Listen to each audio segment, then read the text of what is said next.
Bu, tahu nggak sih, Ibu tuh juga disebut sama netizen nih, Bu, sebagai menteri yang nyentrik nih, Bu. Karena gayanya Ibu kalau lagi acara-acara nih pakai setelannya jas, pakai sepatu pria. Kenapa sih, Bu, pilih gaya seperti itu, Bu?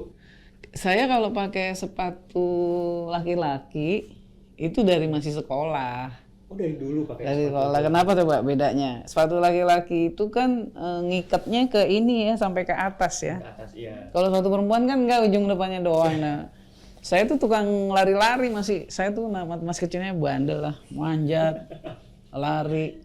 Jadi kalau pakai sepatu perempuan gampang copot. Oh. Jadi saya dari kecil, dari sekolah udah pakai sepatu laki-laki. Kalau soal sepatu.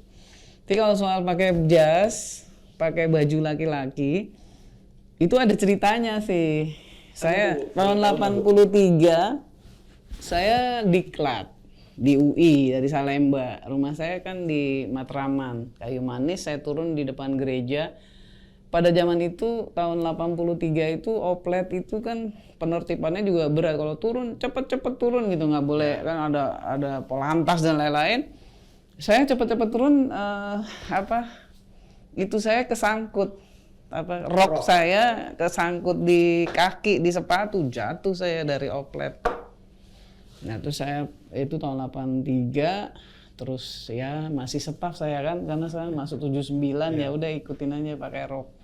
Nah tahun 85 saya mulai jadi kepala seksi yang ada di lapangan. 88, 85 saya seksi irigasi. Saya kalau pergi ke lapangan kan manjat-manjat, apalagi kalau ada banjir dan lain-lain, kita kadang-kadang mesti pakai ini tali kan naik. Jadi saya selalu pakai rok, terus di dalamnya bikin short, celana pendek yang sama seperti roknya. Jadi saya selalu pakai dua gitu. Terus lama-lama saya pikir repot amat gitu ya. Nah terus saya juga ikut pendidikan. Dulu saya ikut trainingnya banyak jadi pegawai itu. Yang ngajar tuh orang hebat-hebat. Yang kalau pakai baju tuh keren. Bajunya tuh sama dengan kukunya, warnanya sama dengan lipstiknya, sama dengan shadownya. Dalam hati saya ngeliatin beliau cantik sekali, tapi kok mahal banget. Iya bener nggak? Kalau perempuan kan suka begitu mikirnya. Coba deh dicek deh, kondangan aja kalau pakai baju 2 kali aja nggak mau dia gitu. Iya, Jadi beda, Bu, nggak mau jadi saya pikir udahlah kalau pakai gaya perempuan mahal banget hidupnya gitu loh. Udah saya pakai aja deh kemeja, pakai ini. Kalau pakai jas itu waktu saya sekolah di Belanda itu saya lihat perempuan-perempuan yang bekerja di kantor itu pakainya begitu. Dan saya pikir ini kayaknya oke juga gitu. Maka ketika saya kembali ke Indonesia, saya mulai deh pakai celana panjang gitu ya. Memang sempat ditanya Pak Gubernur, kamu pakainya begitu?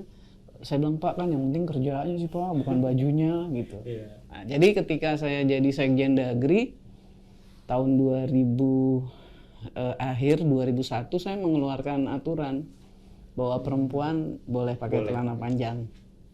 Se-Indonesia.